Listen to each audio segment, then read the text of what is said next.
Hello tout le monde, j'espère que vous allez bien. On se retrouve pour une nouvelle vidéo YouTube. Aujourd'hui, nous allons parler de traction et plus particulièrement de traction lestée. Je vais tout simplement vous donner mes meilleurs tips pour pouvoir performer en traction lestée. Donc dans un premier temps, je vais vous parler du chargement de vos poids sur votre ceinture de lest. Ensuite, on va également parler de l'écartement des mains sur la barre, voilà, à savoir qu'est-ce qui vous correspondra le mieux. Ensuite, je vais vous parler également du grip à avoir sur votre barre de traction. On parlera également de l'optimisation du tirage pendant votre traction. Ensuite, je vais vous parler également du passage du menton sur la barre. Et pour finir, je vais vous donner un petit challenge que vous pourrez reproduire. Avant d'aller plus loin dans cette vidéo, n'hésite pas à me mettre un petit pouce bleu, à me laisser un petit commentaire également. C'est très important pour moi. N'hésite pas également à me suivre sur mes autres réseaux sociaux, que ce soit sur Instagram ou sur TikTok. Et let's go pour le reste de la vidéo. Ok, on commence tout de suite avec le chargement de vos poids sur votre ceinture de lest. Je vous laisse me suivre, c'est parti. Donc là, tu te demandes peut-être pourquoi je m'attarde à te parler du chargement de tes poids sur la ceinture, mais tu vas vite le comprendre que c'est vraiment primordial pour pouvoir performer. Donc comme tu peux le voir, moi j'utilise une corde. Voilà, donc si tu veux connaître la raison, la différence entre l'utilisation d'une chaîne et une corde, n'hésite pas à aller voir sur mon Instagram, j'ai fait un post exprès pour ça. Et puis je t'explique tout de suite. Donc là, pour le chargement des poids, donc voilà, imaginons que je veux charger 17 kg. Comme tu peux le voir, j'ai deux gros poids et un petit poids. Et là, l'intérêt, ce qui va être très important, ça va tout simplement être de mettre les plus gros poids à l'extérieur sur ma ceinture de lest. Je te montre tout de suite ce que ça donne. Ok, donc là, comme tu peux le voir, j'ai enfilé ma ceinture de lest. Donc là, mes poids sont préparés sur une box. C'est vraiment ce que je te recommande de faire parce que je vois beaucoup de personnes qui galèrent tout simplement à charger leur ceinture parce qu'ils se mettent par terre dans des positions qui sont vraiment pas confortables. Donc voilà, pour économiser ton énergie, je te conseille de mettre tes poids sur ta box. Ensuite, moi, ce que je fais, c'est que je mets un pied, donc peu importe, pied droit ou pied gauche, pour pouvoir caler mes poids. Donc là, je vais caler le premier poids. Et je vais pouvoir passer ma ceinture. Ensuite, comme je te l'ai dit, on met les plus petits poids au milieu. Et je mets mon troisième poids. Donc là, comme tu peux le voir, vraiment, j'utilise aucune énergie vu que les poids sont vraiment calés contre ma jambe. Et puis là, ma ceinture est correctement mise avec mes deux poids à l'extérieur. Donc pourquoi ça va être important? Tout simplement de mettre les plus gros poids à l'extérieur. Donc pour la simple et bonne raison que quand tu vas vouloir te tracter, voilà, donc là je me mets en position. Ensuite, quand je suis en suspension avant de partir, ça va être très important de resserrer au maximum le poids entre les jambes avant de partir sur sa traction. Donc voilà, maintenant que tu sais comment charger ta ceinture de lest, maintenant je vais tout de suite te montrer un petit peu quelle est la meilleure installation à avoir entre la box et la barre pour pouvoir ne pas te cramer et être le plus performant possible. Ok, donc pour ton setup, autrement dit ton installation avant de pouvoir partir sur tes séries de traction, il y a deux choses très importantes à prendre en compte. Donc la première chose, ça va être la distance de la box par rapport à la barre. Donc là, moi, je suppose à peu près à chaque fois qu'il y a entre 15 et 20 cm entre le début de la box et ma barre. Donc je vais tout simplement te montrer pourquoi il est important de ne pas avoir la box soit trop en dessous de ta barre, soit trop éloignée. Si tu es trop éloigné de ta barre, il y a de grosses chances pour que ton corps bascule et balance avant de partir sur ta traction et que tout simplement ça fasse du coup comme ça. Et que tu dois du coup te rééquilibrer et te gainer avant de partir. Ensuite, si à l'inverse, ta box est trop en dessous de ta barre, là, tout simplement, en fait, la box va pouvoir taper dans tes pieds à chaque fois entre tes tractions. Ok, donc là, ça, c'est pour la distance de barre. Ensuite, une deuxième chose, ça va être cette fois la hauteur de la box. Donc pour ce qui est de la hauteur de la box, bien sûr, ça va dépendre de la hauteur de ta barre. Et là, il en est de même. Donc ça veut dire que quand je monte sur ma box, je suis ni beaucoup trop haute par rapport à ma barre. Tout simplement pourquoi? Parce que ça veut dire que vous allez devoir avoir une phase excentrique pour vous retenir, qui va tout simplement vous cramer pour votre série. Et à l'inverse, si votre barre est trop haute, vous n'allez pas pouvoir avoir un bon grip et vous allez vraiment être sur le bout des doigts. Voilà. Et on le sait, le grip est très très important pour performer aux tractions. Et d'ailleurs, je vais vous en parler juste maintenant.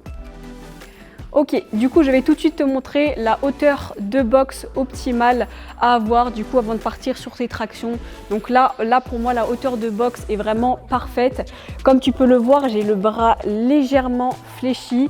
En tout cas, c'est parfait pour moi parce que ça me permet vraiment d'avoir un bon grip et d'aller chercher bien haut sur la barre. Ce qui nous emmène d'ailleurs au thème suivant et maintenant on va parler du meilleur grip à avoir pour performer en traction. Pour le grip, donc vous avez deux façons de faire. Donc la première, ça va être soit de garder le pouce en haut au-dessus de la barre. Donc je vous montre tout de suite ce que ça donne. Donc là, j'ai le pouce au-dessus de la barre. Il faut savoir qu'avant, je faisais mes tractions comme ça. Et la deuxième façon de faire, c'est ce que je fais moi maintenant. C'est vraiment de verrouiller le pouce en dessous de la barre. Donc, quelles sont les différences? Il faut savoir que quand vous avez le pouce verrouillé en dessous de la barre, vous avez tendance à beaucoup plus solliciter les avant-bras. Après, l'avantage aussi, c'est que pour vos tractions lestées, ça vous assure un petit peu une sécurité, voilà, d'avoir le pouce qui est verrouillé plutôt que si vous avez le pouce en haut. Voilà, ça peut être un petit peu risqué si jamais votre grip lâche pendant une traction lestée, ça peut être dangereux. Ensuite, troisième et dernière chose aussi pour le pouce en dessous, du coup, c'est que forcément, qui dit activation des avant-bras plus importante, dit congestion plus importante. Mais là, voilà, on est sur des tractions lestées, donc c'est pas forcément dérangeant. Ensuite, donc deuxième chose, là on va partir du coup sur le pouce verrouillé en dessous. Il va être très très important d'aller chercher le plus haut possible la barre. Donc là ça va pas être d'être en false grip puisque c'est interdit en compétition de tenir la barre aussi haut, mais ça va vraiment être au début de votre traction. Voilà, je vous montre ce que ça donne avec les deux mains, d'accrocher la barre le plus haut possible et ensuite de se laisser glisser. Mais comme vous pouvez le voir, mon grip a glissé, mais il est quand même resté relativement haut sur la barre. Voilà, là, ça va être très très important parce que tout simplement, si vous commencez votre traction en attrapant la barre basse, vous allez tout simplement pouvoir glisser et avoir du mal à verrouiller le haut de votre traction.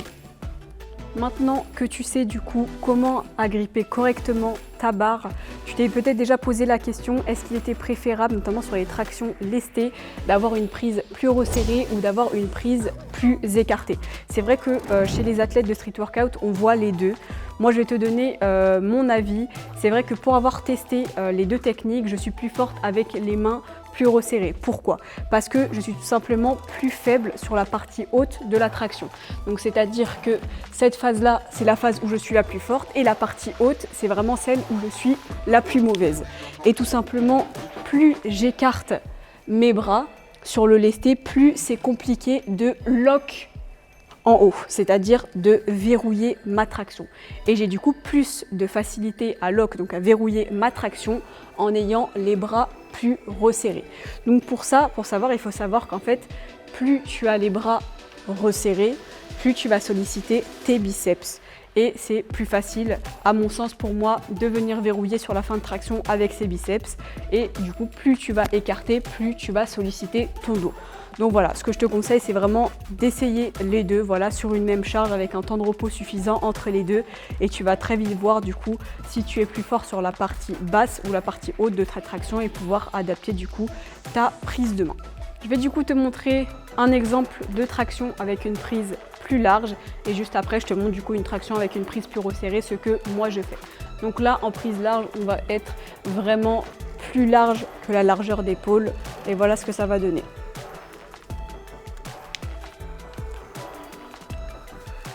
Ok, maintenant pour une traction plus resserrée, donc là hop, on va prendre ici, donc là on va être à peu près justement à largeur d'épaule.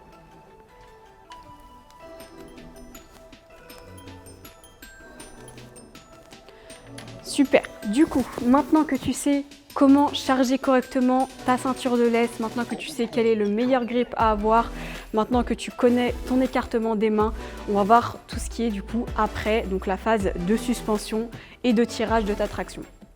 On va passer à la phase de suspension sur la barre. Donc là, je vais te parler un petit peu du dead stop. Donc là, ça va plutôt concerner les personnes qui veulent faire notamment du street lifting en compétition. Donc ça va tout simplement être de rester suspendu 1 à 2 secondes avant d'entamer ta traction lestée. Je te montre tout de suite ce que ça donne.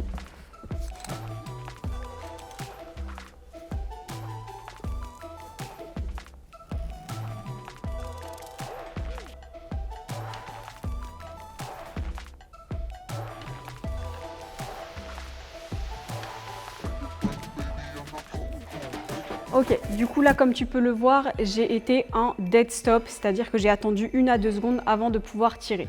Il faut savoir que ce critère est vraiment très important au risque d'être no rep. Donc là je vais tout simplement te montrer l'exemple du coup à ne pas faire et ce qui ne sera pas validé en compétition.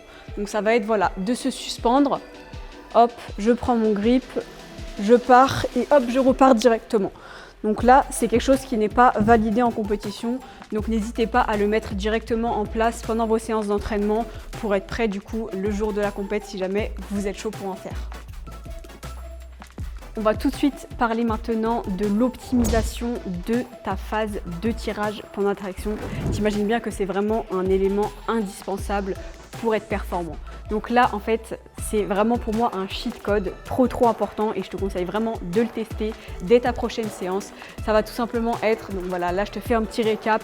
Je place correctement mon grip bien au-dessus de la barre. Ensuite, je me laisse suspendre, j'attends 1 à 2 secondes et là, hop, bam, hop, bam. Ok, donc là je ne sais pas si tu as vu ce que j'ai fait un petit peu, mais c'est-à-dire que j'ai eu une deuxième intention de tirage pendant ma traction. Donc je suis partie, je me suis suspendue, j'ai eu une première phase de tirage et arrivé à peu près sur la moitié de la flexion de mon bras, j'ai eu une deuxième intention de tirage.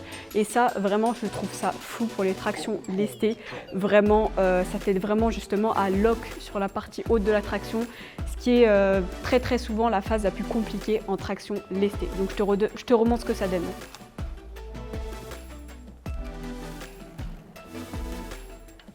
Deuxième intention de tirage. Deuxième intention de tirage. Hop. Comme tu peux le voir, vraiment à chacune de mes tractions, je pense vraiment à resserrer fort le poids entre mes jambes. Donc que ce soit au niveau des genoux et également au niveau des pieds. Ça c'est vraiment très important également. Avant de conclure cette vidéo avec mon petit challenge que tu pourras reproduire à tes entraînements, je vais tout de suite enchaîner et te donner un dernier petit tips et ce tips concerne la magnésie. Donc en fait à l'entraînement, je vois tout simplement beaucoup de personnes qui mettent de la magnésie mais qui ne la mettent pas, on va dire, stratégiquement.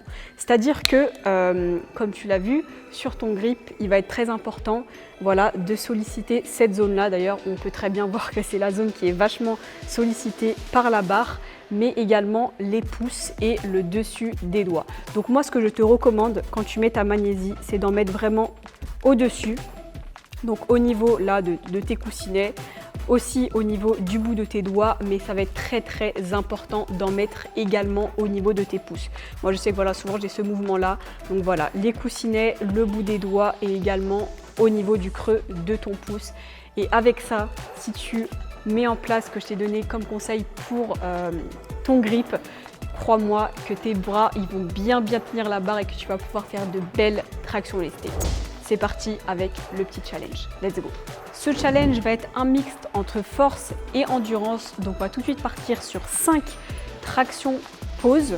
C'est-à-dire que je vais faire une petite pause en haut de chaque traction, enchaîner avec 10 secondes dead hang. Donc dead hang, c'est vraiment bras tendus, c'est de l'isométrie.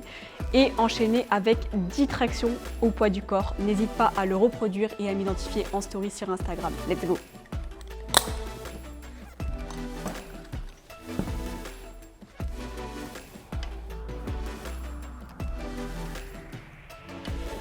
Un, 2, 3, 4, 5. 1, 2, 3, 4, 5, 6, 7, 8, 9 et 10. Je retire ma ceinture. Hop. Et j'enchaîne tout de suite avec mes 10 tractions au poids du corps.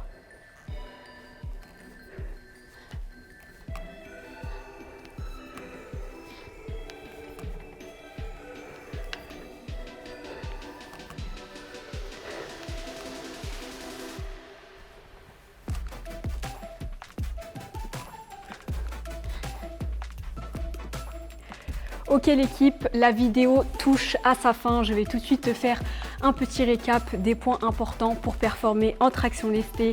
On n'oublie pas le chargement des poids sur la barre, les plus gros poids à l'extérieur. Ensuite, on pense également à avoir le grip le plus haut possible sur la barre. On pense bien aux petites secondes de dead stop, à la deuxième intention de tirage. Je compte sur vous vraiment pour le mettre en place pendant vos entraînements. Et ensuite également le petit tips sur la magnésie. J'espère que cette vidéo t'a plu, n'hésite pas à me laisser un petit commentaire, n'hésite pas à me suivre sur Instagram et je te dis à très vite pour une nouvelle vidéo. Ciao!